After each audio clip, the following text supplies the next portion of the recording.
Precisamos ansiar pelos atos do Senhor. Quão amáveis são os teus tabernáculos, Senhor dos exércitos. A minha alma suspira e desfalece pelos atos do Senhor. O meu coração e a minha carne exultam pelo Deus vivo. O pardal encontrou casa e a andorinha ninho para si, onde acolhe os seus filhotes. Eu, os teus altares, Senhor dos exércitos, Rei meu e Deus meu. Bem-aventurados os que habitam em tua casa, louvam-te perpetuamente.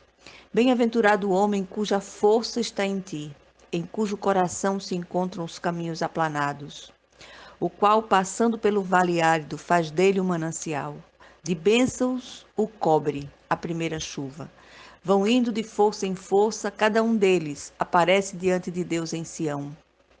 Senhor Deus dos exércitos, escuta a minha oração. Presta ouvidos, ó Deus de Jacó. Olha, ó Deus, escudo nosso, e contempla o rosto do teu ungido. Pois um dia nos teus átrios vale mais que 1000. Prefiro estar à porta da casa do meu Deus a permanecer nas tendas da perversidade. Porque o Senhor Deus é sol e escudo, o Senhor dá graça e glória. Nenhum bem sonega aos que andam retamente. Ó Senhor dos exércitos, feliz o homem que em ti confia. Salmos 84. Este salmo enfoca um lamento saudoso de um israelita que se encontrava distante de Jerusalém por alguma causa desconhecida. O salmo é atribuído aos filhos de Coré ou Corá, segundo algumas traduções. Aqui encontramos as declarações de alguém que desfalece pelos atos do Senhor. O salmista se sentia assim por causa da distância que se encontrava do seu local de adoração. A ideia desse texto é a necessidade profunda e vital que temos da comunhão com Deus. Essa comunhão torna-se luz e proteção àqueles que a buscam de todo o coração.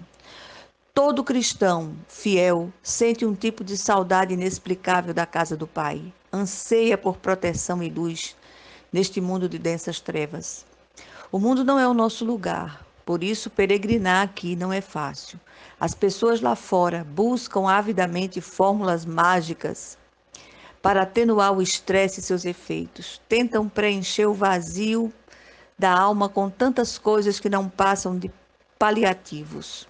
É tão comum as pessoas buscarem meios e métodos e várias terapias que são oferecidas prometendo soluções para suas inquietações interiores. No entanto, o único remédio eficaz para os males que afligem a humanidade chama-se Jesus Cristo, que em nós é a esperança da glória. Acontece que a maior dificuldade, o maior problema enfrentado hoje é a própria insensibilidade dos corações, sobretudo para reconhecer que só Jesus é a resposta, é a porta, é a saída, é a possibilidade.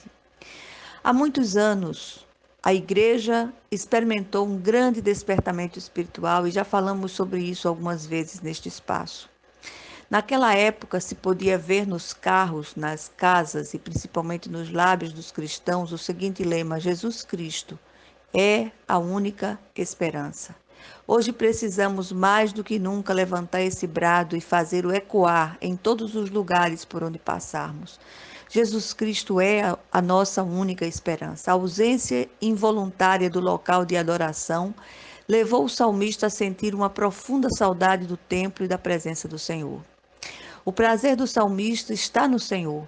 Assim como a água é essencial para a vida, a presença de Deus é imprescindível para a nossa vida espiritual. O salmista ama a casa de Deus.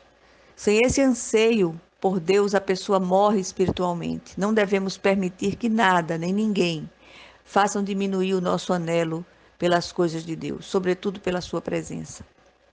O salmista involuntariamente não podia estar na comunhão dos santos, mas chegava a desfalecer pelos atos do Senhor. Devemos orar e repreender toda inclinação maligna pelas coisas do mundo, bem como a indiferente apatia pela presença e comunhão dos santos, pela presença de Deus e comunhão dos santos. Que o Senhor possa fazer crescer em nós o apetite espiritual, o nosso desejo pela manifestação do Espírito Santo e o anseio pelo reino de Deus e sua presença. O prazer do salmista estava no Senhor e o seu. A força do salmista está no Senhor, aquele cuja força está no Senhor, mesmo quando precisa passar pelo vale árido, faz dele um manancial. Dali ele tira lições preciosas, porque seu coração cheio de fé é um caminho aplanado. Os verdadeiros peregrinos vão indo de força em força, vão subindo de degrau em degrau, de glória em glória, de vitória em vitória, até chegar ao lar celestial. Os olhos do peregrino não estão no tamanho nem nos percalços da estrada, mas no seu final, na alegria da chegada. Como é bom chegar. A confiança do salmista está no Senhor. Quando caminhamos pela fé, colocamos o Senhor e sua vontade em primeiro lugar. Só a partir daí podemos alinhar nossas prioridades.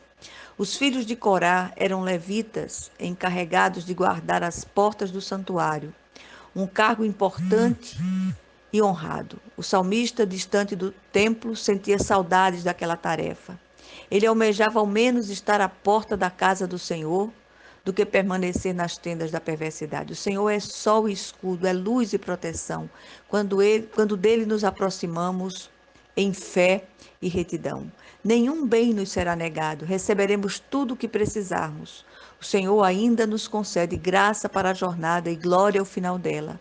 Diferentemente do tempo do salmista, que havia um lugar específico para adoração, hoje, por causa do sangue de Jesus derramado em nosso favor, entramos na presença do Senhor a qualquer hora e em qualquer lugar. Na verdade, os verdadeiros templos são os remidos do Senhor, nos quais habita o Santo Espírito. Contudo, por causa da comunhão dos santos, que quando se reúnem manifestam a igreja, que é o corpo de Cristo, somos exortados pelo autor de Hebreus a não deixar de nos congregar, como é o costume de alguns. É no corpo formado de templos vivos que as bênçãos do Senhor são ordenadas. Pensemos sobre isto, em nome de Jesus Cristo. Amém.